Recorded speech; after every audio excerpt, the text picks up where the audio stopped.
Farm update ng Masuki Farm. Ito yung court area namin. Konti na lang yung mga naka-court.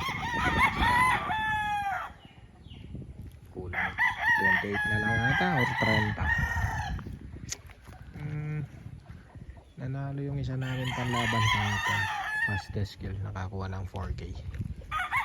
Tapos magpapasinag ako ng mga hanggang 6. Maglalaban kami ulit ng 2 hits siguro or 3 hits, ganun. Mga bull stag lang to, stag last year, WPC banded, national tsaka local, pero mostly national na lang to. Mga nabenta na yung mga local, pa-dry na rin sila, pero makakapili pa naman kami mga medyo sariwa pa. Broodcock namin na Albany.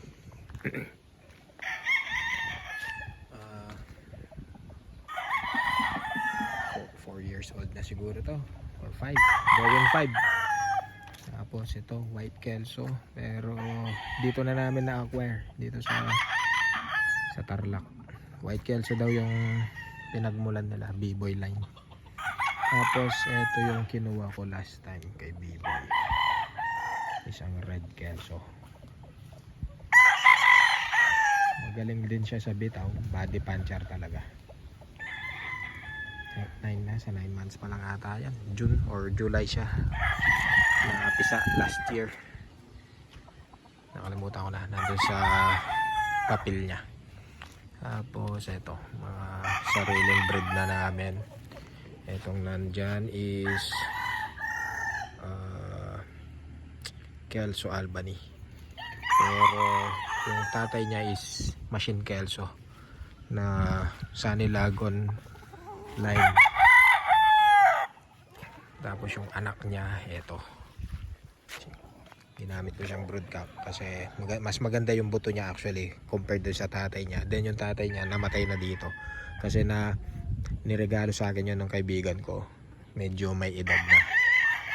So yan, nakapag produce na ito na almost kahawig niya, pero mas maganda yung buto na ito. Tapos nagkaroon siya ng anak ngayon, stag siya last year. Ayan, kamukha niya, diba? Look alike, ayan o. Ayan yung tatay, ito yung anak, diba? Yan. Tapos yung mga bulik namin, ayan. Ito yung tatay, ay tama, tatay, 2-time winner. Tapos nagkaroon siya ng anak na nasaan na, pula, ayun, 3-time winner. And then ito ang ginamit namin, nagkaroon siya ng anak na bulik, ayan, winner na rin, stag derby winner to. Yung mga kapatid niya winner din, nakuha ng isang kaibigan, ginamit din nila sa WPC last year, yung 12 stag. Nag-winner din yung dalawa, nilaban nila ulit ng semis, hindi sinuwerte. Tapos yung isa na hindi pa nailalaban, nakuha ni paring Jet Tiksay, Consular Jet Tiksay ng Kapas Tarlac, nasa kanya ngayon. Umasyal kasi last time dito si paring Jab, shoutout sa'yo paring Jab. Nakapili siya ng 6, 3 doon sarili kong selection. So siyempre wala naman tayong tinatago dito. Kung maliit lang yung manukan, magtatago ka pa ba? Napili niya yung 3 na selection ko, sana palulugunin ko sana by next year, doon ko ilalaban. Kaso nakursunodaan niya, so binigay natin, binayaran naman niya sa tamang presyo, so siyempre bibigay natin. Ayan, itong mga Albany crosses na to, ayan, mga ganyan, mostly Albany Kelso, straight comb white fit. Tinatry ko silang i-breed papunta sa yellow legs and P-com, magmumukha silang ganito. Yung winner namin kahapon, ganito ay tsura. Second win na niya kahapon.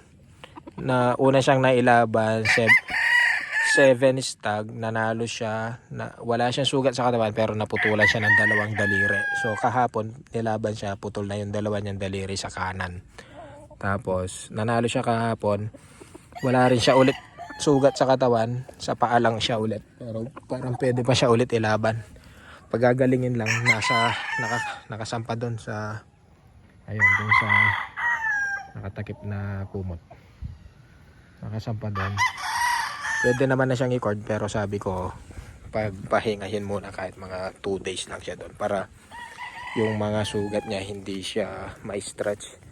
Nasugatan kasi sa tuhod, pero hindi naman mababalda, parang galos lang. O ito yung mga next na panlaban natin. Ito, winner na to. Ang pangit na manok, pero black siya, tsaka medyo mababa. Ang dugo na sa kanya is may dugo siyang Peruvian. Medyo mababa siya, pero malaki yung katawan. As in, malaki ang katawan. Siguro nasa 22 ang sugat natin. Mga huling breed ko sa mga Peruvian that time. Ito pala, broadcast ko sa Melsim Sats. Kaso ang sakit ng mga Melsim Sats, pag umabot ng 2 years old, tumitigas na yung tuhod. Kaya ito, pangit na yung lakad. Tignan nyo, pangit yung lakad niya. Medyo parang nagpa-flat footed. Tumitigas yung tuhod talaga. Although maayos silang manok, maganda silang pang cross. Talagang bibigyan nila ng power yung palo. Ayan, tignan. Tapos ito, ginamit na patuka kahapon, pero sabi ng handler ko pwede na siyang ilaban. Sabi ko kasi pumili ng panlaban yung maliliit eh. So ito, isa sa mga maliliit, mga 19, 18, 19 siguro. Pag naglugon to, abot ng mga 20 to. Ito, gray. Ayan, pili na lang kami. Konti na lang to. Wala na doon. Ayun pala yung mga native namin. Ayun, native na kambing. Dito sila hindi sila nakikisali doon sa mga malalaki. Parang alam nilang hindi nila kaya. So hanggang ganyan na lang. Yung mga naka-range namin pala. Yung mga sisiw namin. Ayun na. Saan na? Ayun, pakalat-kalat na yun. Wala kaming net sa range namin. Isang batch lang kasi. First time namin dito sa area namin. So pinag-aaralan muna namin kung paano. So by next breeding siguro try namin targetin mga 300 na sisiw hanggang 400.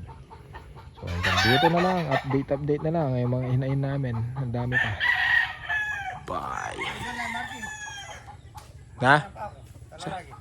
Sa ano? Kitang? Ha? Atintang naman natang no mark kareta record eh.